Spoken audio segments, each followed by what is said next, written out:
Des galaxies et des étoiles, jusqu'aux atomes et aux particules subatomiques, la structure de notre univers est déterminée par ces nombres. Ceux-ci sont les constantes et quantités fondamentales de l'univers. Les scientifiques en sont venus à la réalisation incroyable que chacun de ces nombres a été soigneusement déterminé à une valeur étonnamment précise. Des valeurs si étonnamment précises pour que la vie puisse être possible, car si l'un de ces nombres était un tant soit peu changé même d'un cheveu, aucune vie physique de n'importe quelle sorte ne pourrait exister nulle part. Il n'y aurait aucune étoile, aucune vie, aucune planète, aucune chimie. Considérez la gravité par exemple. La force de gravité est déterminée par la constante gravitationnelle. Si cette constante variait seulement par 1 sur 10 puissance 60, aucun de nous n'existerait.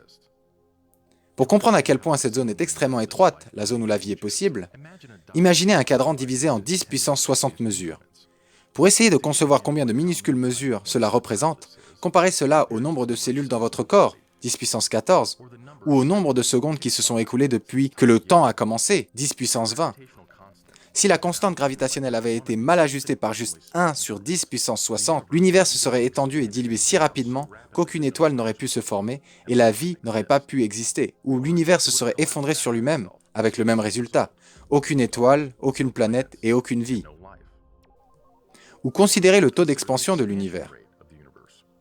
Celui-ci est conduit par la constante cosmologique. Un changement dans sa valeur, par 1 sur 10 puissance 120, aurait provoqué l'univers de se développer trop rapidement ou trop lentement. Dans n'importe quel cas, l'univers serait de nouveau sans aucune possibilité de vie. Un autre exemple de réglage parfait.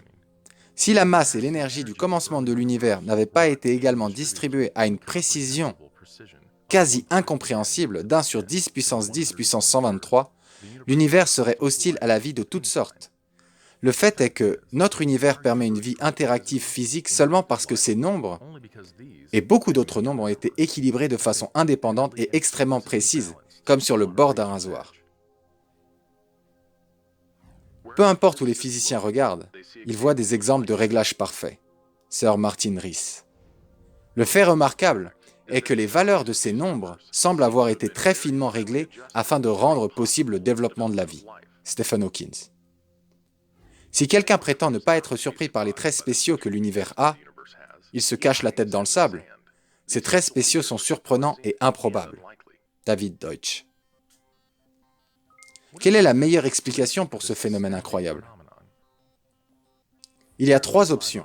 Le réglage parfait de l'univers est soit dû d'une nécessité physique, de la chance ou par dessein. Laquelle de ces options est la plus plausible? Selon l'alternative de la nécessité physique, l'univers doit permettre la vie. Les valeurs précises de ces constantes et quantités ne pourraient pas en être autrement. Mais est-ce que cela est plausible? Est-ce qu'un univers qui ne permettrait pas la vie, impossible? Loin de là. Cela n'est pas seulement possible, cela est aussi bien plus probable qu'un univers qui permettrait la vie. Les constantes et les quantités n'étant pas déterminées par les lois de la nature, il n'y a donc aucune raison ou preuve suggérant que ce réglage parfait est nécessaire. Voyons maintenant l'explication par la chance. Avons-nous eu juste vraiment beaucoup de chance? Non.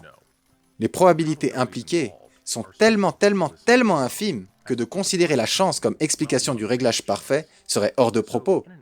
Ainsi, afin de garder quand même cette option vivante, certains ont été bien au-delà de la science empirique et ont opté pour une approche plus spéculative qu'ils nomment le multivers. Ils imaginent un générateur d'univers qui lance à tout va un nombre si vaste d'univers que par chance, un univers où la vie serait possible sortirait à un moment ou à un autre. Cependant, il n'y a aucune évidence scientifique pour l'existence de ce multivers. Celui-ci ne peut pas être découvert, observé, mesuré ou prouvé. Et le générateur d'univers lui-même exigerait énormément de réglages parfaits. De plus, de petits espaces d'ordre sont beaucoup plus probables que de grands espaces d'ordre. Ainsi, l'univers observable le plus probable en serait un petit habité par un simple et unique observateur. Mais ce que nous observons en réalité est la chose auquel nous devrions le moins nous attendre. Un vaste univers spectaculairement complexe, hautement ordonné, habité par des milliards d'autres observateurs. Donc même si le multivers existait, ce qui est un point discutable, cela n'aiderait en rien pour expliquer le réglage parfait. Étant donné l'invraisemblance de la nécessité physique de l'univers ou l'explication de l'univers par juste de la chance, la meilleure explication du pourquoi l'univers est parfaitement conçu pour la vie peut tout aussi bien être qu'il a été conçu comme cela.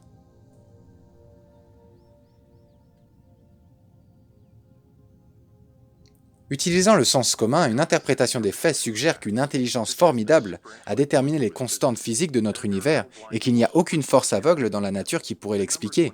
Les nombres et les faits découverts par la science empirique sont tellement accablants que d'émettre cette conclusion est quasi indiscutable. Fred Hoyle. Il y a pour moi de puissantes preuves qu'il y ait quelque chose derrière tout cela. C'est comme si quelqu'un avait parfaitement accordé les nombres de la nature pour faire l'univers. L'impression de conception est écrasante. Paul Davis.